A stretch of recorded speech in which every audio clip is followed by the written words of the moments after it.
अस्सलाम वालेकुम जी। तो जनाब कैसे हैं आप सब, और कैसे हैं वो सारे लोग जो आपसे मोहब्बत करते हैं और जिनसे आप मोहब्बत करते हैं, और कैसे वो सारे लोग जो इस वक्त वतन अजीज़ के जो हालात हैं उनके बारे में परेशान हैं। और यकीनन हर मुहिब वतन इस वक्त परेशान है। सो परेशान हाल लोगों का क्या हाल है, और वो जो सारे लोग पुरुम्मीद हैं, और यकीनन पुरुम्मीद होना एक अच्छी बात है, एक अच्छी अलामत है। तो वो जो लोग पुरुम्मीद हैं वो कैसे हैं, और वो कैसे हैं वो सारे लोग जो समझते हैं कि पाकिस्तान इन क्राइसिस से, इस मुश्किल से निकल आएगा, और कैसे हैं वो सारे लोग जिनका ख्याल है कि पाकिस्तान आजकल जिन हालात का शिकार है बहुत मुश्किल है कि वो उनसे निकल पाए। ये तो यकीनी बात है कि कौमों पर और मुल्कों पर हालात आते ही रहते हैं, मुश्किल वक्त, अच्छे वक्त, मुश्किल वक्त से लड़ने का हौसला। मगर इस वक्त जो पाकिस्तान के हालात हैं वो यकीनन कोई हौसला अफजा नहीं है। आज के दौर में जो पाकिस्तान का प्रॉब्लम क्या है, पाकिस्तान के यानी किसी तरफ से आपको रोशनी की, उम्मीद की कोई किरण नजर नहीं आती। यकीनन उम्मीद रखनी चाहिए, और अल्लाह ताला से ना उम्मीदी कुफर है। मगर हालात जो हैं, जो सरकमस्टांसेस है, जो कंडीशन है पाकिस्तान की सुबह और शाम है, और पाकिस्तान के टीवी स्क्रीन पे जो कुछ हम आजकल देख रहे हैं, उसके बाद पाकिस्तान के बारे में पॉजिटिव रहना यकीनन ये बड़े हौसले की बात है, बड़े मुश्किल की बात है। बस जरदारी और नवाज शरीफ की फैमिली रहे पाकिस्तान में। हमारे जो सब बस जरदारी और नवाज शरीफ की फैमिली रहे पाकिस्तान में, ये हैं जी रऊफ मलक। मायूस नहीं होना, हम सब की फैमिली। वैसे आजकल जो मरदमशुमारी हो रही है उसमें मेरा ख्याल हमें पता चलेगा कि हम तकरीबन 28 करोड़ हो गए हैं। तो 28 करोड़ लोगों का मुल्क। हर वैसे कभी कभी मैं सोचता हूँ ये मरदमशुमारी कर क्यों रहे हैं। देखिए, मरदमशुमारी किसी भी कौम के अंदर बड़ी जरूरी चीज है, मगर वो इसलिए की जाती है कि ताकि जो वसाइल हैं वो उन लोगों तक पहुंचाए जाए जो बेवसीला हैं। हमें मरदमशुमारी से हम ये अंदाजा लगाते हैं कि कितने लोग हैं जिनके पास घर हैं, कितने लोग बेघर हैं, कितनों को सेहत, तालीम, रोजगार और खाने पीने की अशिया हासिल है, और कितने लोग इससे महरूम हैं, कितने लोग खत्ते गुर्बत से ऊपर हैं, कितने लोग खत्ते गुर्बत से नीचे हैं। और जो लोग नीचे हैं, जो लोग पीछे रह गए हैं, जो वसाइल की कमी का शिकार हैं, उन तक वसाइल को पहुंचाया जाए। मरदमशुमारी इसलिए कराई जाती है, मगर हमारे यहाँ मरदमशुमारी इसलिए कराई जाती है कि बंदे गिन लो ताकि और कर्जा ले ले हम आबादी शो करके, और वो कर्जा वही उन जगहों पर पहुंच जाए जहां शुरू से पहुंच रहा है। चौधरी गालिब हैं जेलम से, वो कह रहे हैं अस्सलाम वालेकुम। तो गालिब साहब वालेकुम सलाम। जेलम में भी बारिश हुई आज या नहीं?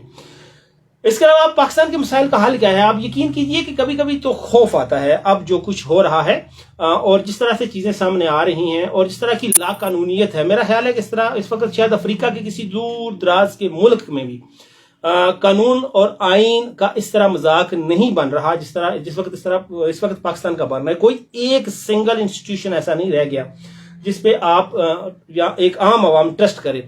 एवरीवन सेज दीदा अस्सलाम कर रही हैं, थैंक यू वेरी मच। मंजूर कह रहे हैं भाईजान कैसे हैं? तो मंजूर भाई मैं बिल्कुल ठीक ठाक हूँ, आप कैसे हैं?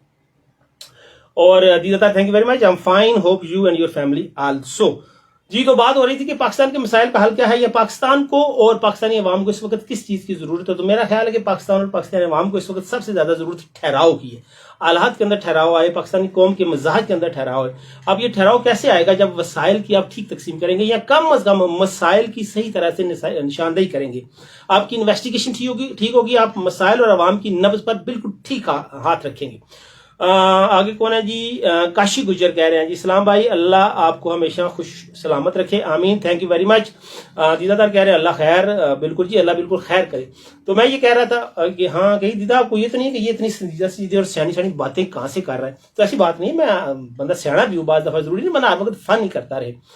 तो ये साजिद असलम है, वो कह रहे हैं, सज्जाद असलम है या साजिद असलम है, वो कह रहे हैं अस्सलाम वालेकुम। तो थैंक यू वेरी मच जी, वालेकुम सलाम जी। तो बात ये हो रही थी कि हमें ठहराव की जरूरत है। हमारे मुल्क के अंदर इस वक्त जो हंगामा है, जो अफरा तफरी है, और जो बेतमादी है और बेतबारी है, इसका कोई हल होना चाहिए। चौधरी मामून जट कह रहे हैं अस्सलाम वालेकुम। वालेकुम जो साहब ठीक है। और जी मैं खा रही हूँ। और चौधरी मामून जट कह रहे हैं सर जी क्या हाल जी? तो मैं बिल्कुल ठीक ठाक हूँ चौधरी साहब, जट साहब तुम सुनाओ ठीक हो?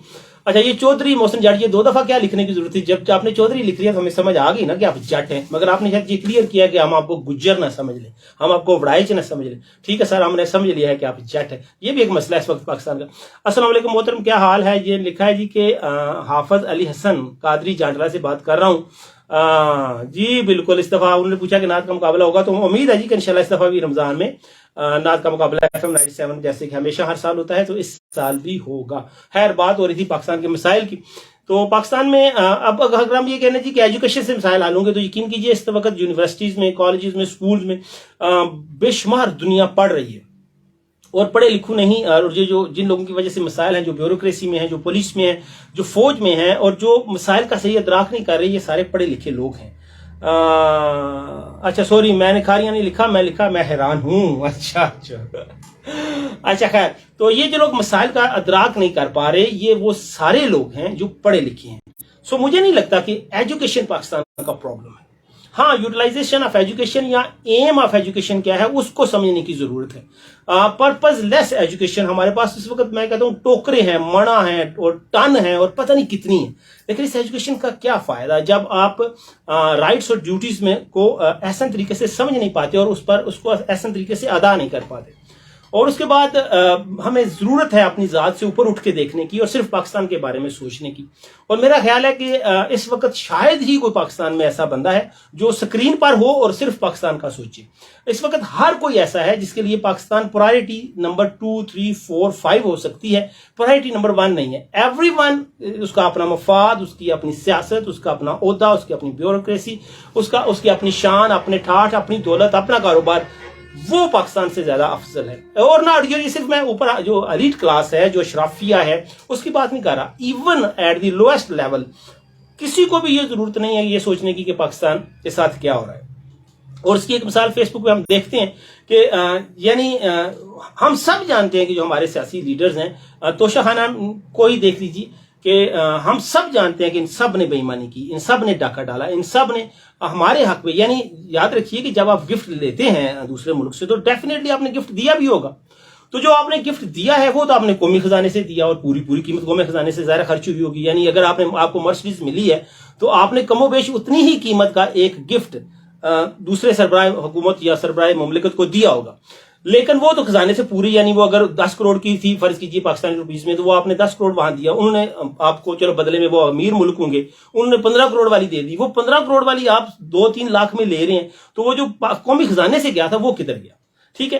اور دوسرا اس میں یعنی ایک عجیب بات ہے کہ پی ٹی آئی والے دوست عمران خان کو ڈیفینڈ کر رہے ہیں، جی کیا ہوا اس نے گھڑی خرید لی، حالانکہ سٹینڈ یہ لینا چاہیے کہ ہاؤ ڈیئر دے آل، کہ جی آپ کیسے خرید سکتے ہیں، آپ اس کو اس کی نیلامی کرائیں یا پھر 100% قیمت پہ لیں، ٹھیک ہے۔ اور یعنی کتنے چھوٹے چھوٹے ان کے دل ہیں کہ بالکل معمولی چیزیں انہوں نے خریدی ہیں، لیکن یہ لوگ لکی ہیں، ہمارے پولیٹیشینز اس لحاظ سے لکی ہیں کہ ہاں ان سب کو اپنے اپنے حصے کے بیوقوف ملے ہوئے ہیں جو فیس بک پہ انہیں ڈیفینڈ کرتے ہیں۔ کوئی نہیں کہتا کہ جناب توشہ خانہ آپ کے باپ کا مال ہے، آپ پی ٹی آئی ہیں، آپ زرداری گروپ ہیں، آپ نواز شریف ہیں، آپ مولانا فضل الرحمان ہیں، کوئی سی بھی آپ کی جماعت ہے، ہاؤ ڈیئر کہ آپ کیسے کر سکتے ہیں یہ سب کچھ، ٹھیک ہے۔ لیکن کوئی سوال نہیں اٹھاتا، الٹا ہر کوئی یعنی تمہارا چور جو ہے وہ برا ہے لیکن میرا چور جو ہے وہ لیڈر ہے۔ یہ جو صورتحال ہے یہ اس نے ہی یہ جو کیوس ہے کریٹ کیا ہے، اس نے ہی یہ جو گیپ ہے کریٹ کیا ہے۔ تو جب تک ہم اس کو نہیں سمجھیں گے، ویسے یہ تو میرا اپنا نقطہ نظر ہے نا، آپ لوگ مجھے بتائیے کہ آپ لوگ کیا سوچتے ہیں کہ پاکستان اور پاکستانی عوام کی ضرورت اس وقت کیا ہے؟ یقیناً معیشت میں بہتری بہت ضروری ہے، کاروبار کا چلنا بہت ضروری ہے۔ اگر کاروبار نہیں چلے گا تو یقین کیجئے کہ دیش نہیں چلے گا، ٹھیک ہے۔ اور سب سے بڑی بات یہ ہے کہ اداروں کے درمیان اور عوام کے درمیان جو ایک خلیج ہے، اور یہ بہت بڑی خلیج کریٹ ہو گئی ہے، یعنی پولیس پہ اور عدلیہ پہ تو شاید کبھی عوام کو ٹرسٹ تھا ہی نہیں، اب فوج کے ادارے کے ساتھ بھی جو تھوڑی ہو گیا ہے، گیپ ہے، اس کو فل کرنا پڑے گا اور اس کو پرفارمنس سے فل کرنا پڑے گا۔ اب وقت نہیں ہے کہ آپ باتوں کے ساتھ یا نغموں کے ساتھ اس کو فل کر سکیں، ٹھیک ہے۔ اگر آپ نیک نیت ہیں تو آپ کو اپنی پرفارمنس سے، اپنے ایٹیٹیوڈ سے یہ شو کرنا پڑے گا، چاہے آپ عدلیہ کا حصہ ہیں، بیوروکریسی کا حصہ ہیں، فوج کا حصہ ہیں، سول سوسائٹی کا حصہ ہے، میڈیا کا حصہ ہیں، تو آپ کا عمل بولنا چاہیے کہ آپ کو عوام کا درد ہے اور آپ عوام کے مسائل کا ادراک کرتے ہوئے انہیں حل کرنے کے لیے کوشاں ہیں، اور اس کے لیے آپ سیکریفائس کر رہے ہیں۔ سیکریفائس مانگ نہیں رہے، عوام سے قربانی آپ مانگ نہیں رہے، آپ عوام کے لیے قربانی دے رہے ہیں۔ تو اب ان چیزوں کو سمجھنا، ان چیزوں کو مد نظر رکھنا بہت ضروری ہے۔ بابر علی کہہ رہے ہیں جی السلام علیکم، کیسے ہیں آپ؟ تو بابر میں بالکل ٹھیک ٹھاک ہوں۔ اس کے علاوہ جی میں سمجھتا ہوں کہ پاکستان میں یہ جو ہاؤسنگ سوسائٹیز کا رواج چل پڑا ہے، اس پہ بھی کوئی نہ کوئی قدغن لگانا بڑی ضروری ہے، اس کو روک لگانا بہت ضروری ہے۔ اور جس طرح زرعی زمین ہم کر رہے ہیں، ضائع ہو رہی ہے، اس پہ ہمیں ضرور بحثیت قوم سوچنا چاہیے، اور یقیناً میرے اور آپ کے سوچنے شاید مسائل حل نہ ہوں، جن لوگوں کو اللہ تعالیٰ نے طاقت بخشی ہے انہیں اس پہ ضرور فوکس کرنا چاہیے۔ اور خیر ہمارا کیا ہے، ابھی جی ٹی روڈ کھاریاں پہ ہمارا جو FM 97 کا آفس ہے، यहाँ से अगर खिड़की से बाहर देखें तो ट्रैफिक के का ही सेंस नहीं है। तो मेरा ख्याल है हमें सबसे पहले ट्रैफिक सेंस भी सीखनी चाहिए। जब कभी अगर आप गूगल पे या कहीं किसी बुक में आप पढ़ें एक सिविलाइज्ड और एक बेटर नेशन की जो अलामात हैं, जो निशानियां हैं, जो खूबियां हैं, तो यकीन कीजिए कि उनमें से एक भी हमारे अंदर नहीं पाई जा सकती। हाँ, नगमों की हद तक, गानों की हद तक हम जिंदा कौम हैं, हम पाइंदा कौम हैं, हम सबका है पाकिस्तान और पता नहीं क्या क्या, लेकिन इन रियलिटी यकीन कीजिए कि हम बहुत दूर हैं हर उस चीज़ से जो हमें मुअज़्ज़ब दुनिया के साथ जोड़ सके। अब तो कभी बचपन में ये होता था कि कोई गल नहीं, इंडिया के साथ तो मुकाबले का टक्कर है ना जी, इंडिया के साथ, इंडिया की ऐसी की तैसी, भारत हमारे मुकाबले में क्या है, और हम भारत को ये और हम भारत को वो। और अब तो यानी हम कहीं कंपटीशन में नहीं है भारत के साथ। यानी आप खारजा पॉलिसी देख लीजिए, आप आईटी का डिपार्टमेंट देख लीजिए, यानी आप एक बिल्कुल थोड़े से पढ़े लिखे बंदे से भी, इवन अनपढ़ बंदे से भी पूछेंगे तो वो भी आपको बताएगा कि आज का दौर आईटी का दौर है। और इसमें भारत की जो बरामदात हैं, बरामदात यस, वो मेरा ख्याल है कि हमारे कुल जो इनकम है साल की कौमी खजाने में टैक्सेस की सूरत में या ओवरसीज की जो रकूम वो भेजते हैं उनकी सूरत में उससे ज्यादा है। अब वो दुनिया की 5वीं बड़ी इकोनॉमी बन चुका है, मैशियत बन चुका है, और हम $1 अरब के लिए, जस्ट $1 अरब के लिए, खुद हमारे वज़ीर-ए-आज़म ने ये कहा है कि उन्होंने हमें नाक से लकीरें हमारी निकलवा दी IMF ने, और हम उन्होंने कान पकड़ा दिए हैं, और मजे की बात है अभी तक दे भी नहीं रहे, ठीक है। और लेकिन ऐसा क्यों होता है?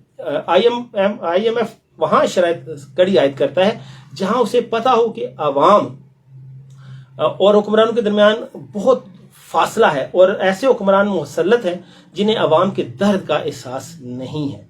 और अगर अवाम के दर्द का एहसास होता तो क्या आपने देखा कहीं कि इनके प्रोटोकॉल्स में कोई कमी हुई हो, इनकी सैलरीज में कोई कमी हुई हो, ब्यूरोक्रेसी की या अदलिया की? और जब आप इन लोगों के यानी जो चीज़ें इन्हें हासिल हैं वो आप देखते हैं, तो मैं आपको गारंटी करता हूँ कि USA में, UK में, यूरोपीय यूनियन में, और इवन एशिया के जो तरक्की याफ्ता मुल्क हैं, चीन, जापान, वहाँ भी ये चीज़ें हासिल नहीं हैं। और ये जो हमारे बादशाह वाले मुल्क हैं और हमारा जो गल्फ रीजन है, वहाँ भी उस लेवल के लोगों को वो चीज़ें हासिल नहीं हैं मुफ्त कौमी खजाने से जो हमने दे रखी हैं, और उनमें से कोई कटौती करने के लिए तैयार नहीं है। और तैयार क्यों नहीं है? क्योंकि किसी को कोई गर्ज नहीं है कि इस 22, 24, 28 करोड़ आवाम का क्या बनेगा या इस मुल्क का क्या बनेगा। रूल ऑफ लॉ पे बात करना ही खैर फजूल है। यहाँ रूल यानी सबका रूल हो सकता है, यहाँ लॉ का रूल नहीं हो सकता। यहाँ सबकी मर्जी चल सकती है, कानून की मर्जी नहीं चल सकती। और हर कोई भी यानी एवरीवन जो थोड़ा सा भी पावरफुल है वो कानून को तोड़ने में बहादुरी समझता है। और सबसे बड़ी बदनसीबी ये है कि उसके फॉलोअर उसको डिफेंड करते हैं कि आपने कानून को तोड़ा, आपके लिए कानून नरम हो गए, आपके लिए जेल की सलाखें रेशम की सलाखें बन गई, आपके लिए अदालतें सुबह दोपहर शाम खुल जाती हैं, आपको फौरन रिलीफ मिल जाता है। और उनके वो सपोर्टर्स जिन्हें कई कई साल एक मामूली से रिलीफ लेने के लिए अदालतों में धक्के खाने पड़ते हैं, वो भी नारे लगाते हैं। हालांकि होना तो ये चाहिए था। मसलन आज अगर पंजाब पुलिस जो कुछ जमान पार्क में कर रही है या PTI के वर्कर्स के साथ कर रही है, वो यकीनन काबिल तारीफ नहीं है, काबिल मजम्मत है। लेकिन अब ये सवाल तो होना चाहिए ना कि आप 4 साल पंजाब में हुक्मरान रहे, आपने पुलिस की बेहतरी के लिए, पुलिस की फोर्स को एक अच्छी फोर्स बनाने के लिए क्या किया? एक सिंगल कदम भी नहीं उठाया गया PTI गवर्नमेंट में। इसी तरह पहले नवाज गवर्नमेंट, यानी एवरीवन सेज कि ठीक है अब हमारी हुकूमत आ गई है, फिलहाल तो पुलिस को यूज करो ना वैसे ही जैसे सारे करते हैं, बाकी बाद में देखी जाएगी। और कोई भी पुलिस को बेहतर नहीं करता, क्योंकि हर किसी को इसी तरह की पुलिस सूट करती है जो उनके कहने पे जायज नाजायज काम करे, जो उनके कहने पे जुल्म करे। तो जब आप अपनी हुकूमत में, जब आपकी अपनी हुकूमत होती है तो आप चूंकि ठीक नहीं करते अदारे को, तो लिहाजा जब आपकी हुकूमत नहीं रहती तो उसी अदारे का, उन्हीं जुल्म का, उसी तशद्दुद का आप शिकार बनते हैं, जिस तशद्दुद का शिकार या जिस जुल्म का शिकार, जिस बेइंसाफी का शिकार आपने अपने मुखालफिन को बनाया होता है। यानी कहीं अगर आपको लगता है ना कि कहीं कोई ऐसी चीज है कि कुछ बेहतरी हो जाएगी, तो आप किसी भी अदारे को उठा के देख लीजिए। यानी पाकिस्तान की जैसे जैसे उम्र बढ़ती गई है, हर वो अदारा जो पहले ठीक था वो दिन ब दिन खराब होता गया है। ठीक है, वहाँ करप्शन बढ़ती गई है, वहाँ नाअहलियत बढ़ती गई है, नाअहल लोग वहाँ आ गए हैं। यानी इसका मतलब क्या है कि जो लोग भी उन अदारों के रिस्पॉन्सिबल थे انہوں نے ان کو جان بوجھ کر اپنے سیاسی مقاصد کے لیے مخالفین کو دبانے کے لیے استعمال کیا اور اس کی بہتری کے لیے کوشش نہیں کی. اور یہ چیز بالآخر آج پاکستان کو، پاکستانی عوام کو اس سٹیج پہ لے آئی ہے کہ کیا آپ کہہ رہے ہیں، کچھ نہیں ہو سکتا نا. سو یہ چیزیں ہیں جو ہمیں دیکھنی چاہیے اور ہمیں سوچنی چاہیے کہ پاکستانی عوام کیا کرے گی. کوشش کیجئے کہ جب آپ انالیسس کریں سیاست کا تو آپ اندھی تقلید نہ کریں، آپ تحقیق کریں اور آپ صحیح کو صحیح اور غلط کو غلط کہنا شروع کریں. جس دن ہر سیاسی ورکر اپنی سیاسی پارٹی سے یہ سوال کرے گا کہ جناب آپ نے کس ادارے کو کہاں مینج کیا، آپ نے کہاں کہاں پرفارمنس دی، آپ نے، یعنی توشہ خانہ ایک ایسی چیز ہے، میں یہ سمجھتا ہوں کہ ہم سب پاکستانیوں کو اپنے سیاسی لیڈرز کو دفاع کرنے کے بجائے ان سے یہ پوچھنا چاہیے کہ جناب آپ نے کیوں، یہ سارے اربوں پتی تھے، ٹھیک ہے، اور انہوں نے اس سیلاب زدگان کا، ان قرضے میں ڈوبے ہوئے عوام کا مال کھایا، اور کیا اب کہے بندہ. سو اگر جب تک ہم اپنی سیاسی جماعتوں سے خود سوال نہیں کریں گے، آج اگر سوشل میڈیا پہ ہم سب جو پی ٹی آئی ورکر ہیں وہ عمران خان سے پوچھے کہ جناب آپ نے توشہ خانہ سے گھڑی لی کیوں، آپ تو ہمیں مثالیں دیا کرتے تھے ریاست مدینہ کی اور حضرت عمر کی، اور انہوں نے تو ایک چادر لی تھی، وہ بھی بیٹے نے دی تھی، تو اس کا بھی سوال ہو گیا تھا. تو آپ نے کس قانون کے تحت، کس اسلامی قانون، مان لیا بھائی ملک کا قانون ہے کہ آپ توشہ خانہ میں کچھ % جمع کرا کے لے سکتے ہیں، لیکن یہ قانون ریاست مدینہ کو تو نہیں ہے، اور آپ تو ریاست مدینہ کے دعوے دار تھے. اسی طرح جناب باقی لوگوں سے بھی پوچھا جائے، کتنی ڈٹائی سے وہ کہتے ہیں کہ کوئی نہیں ہے، قانون ہے جی، آپ تھوڑے سے پیسے دے کے لے سکتے ہیں. یہ تھوڑے سے پیسے دے کے یہاں تو ہر کوئی لے سکے نا، یہ کیسے ہو سکتا ہے؟ ٹھیک ہے، ہم سب نے اسلامی تاریخوں میں پڑھا ہے کہ کسی کی جرت ہی نہیں ہے، یعنی کسی گورنر کو، کسی سفیر کو اگر کوئی تحفہ ملا ہے تو وہ بیت المال میں جمع ہوتا ہے، اور پھر اگر کسی نے خریدنا ہے تو پوری قیمت دے کے خریدنا ہے، ورنہ وہ بیت المال کا حصہ ہے.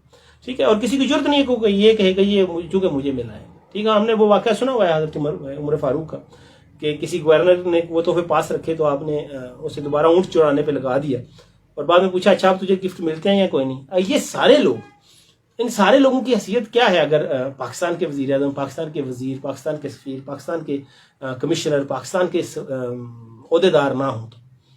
ٹھیک ہے، لیکن کمال ہے اور مزے کی بات ہے کہ یہ اسلامی جمہوریہ پاکستان ہے. خیر، اس امید، اس دعا کے ساتھ کہ پاکستان خوب پھلے پھولے آگے بڑھے. FM 97 کو اپنی دعاؤں میں یاد رکھیے گا. مجھے دیجیے اجازت. اللہ حافظ.